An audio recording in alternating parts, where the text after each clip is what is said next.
नमस्कार, आपण पाहत आहात प्रहार न्यूज लाईव्ह. सुरुवात करूया महत्त्वाच्या हेडलाईन्सने. मुंबईसह राज्यातील 29 महापालिकांसाठी निवडणूक कार्यक्रमाची घोषणा. 15 जानेवारीला मतदान आणि 16 जानेवारीला मतमोजणी होणार. महापालिकांच्या निवडणुकांसाठी राज्यात आचारसंहिता लागू. राज्य निवडणूक आयोगाची घोषणा.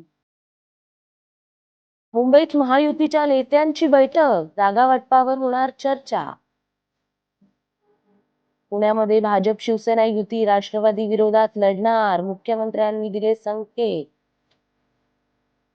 उद्धव ठाकरेंनी मुंबईत केलेल्या कामाचा हिशोब द्यावा, भाजपच्या आशिष शेलार यांची मागणी. पहलगाम दहशतवादी हल्ला प्रकरणी आरोपपत्र दाखल. लष्कर-ए-तोयबा आणि द रेझिस्टन्स फ्रंट या पाकिस्तानी दहशतवादी संघटनांना केले आरोप. दहशतवादी साजिद जट्ट पहलगाम हल्ल्याचा सूत्रधार, NIAच्या आरोपपत्रात मुख्य आरोपी म्हणून उल्लेख. मध्य प्रदेश छत्तीसगडसाठी अनेक गाड्या कोकण रेल्वे मार्गावरून धावणार. नाताळ आणि नवीन वर्षासाठी रेल्वे विशेष भाडे आकारणार. IPL 2026 साठी अबुधाबीत आज दुपारी लिलाव. कोणत्या खेळाडूसाठी सर्वाधिक बोली लागणार, क्रिकेटप्रेमींना उत्सुकता.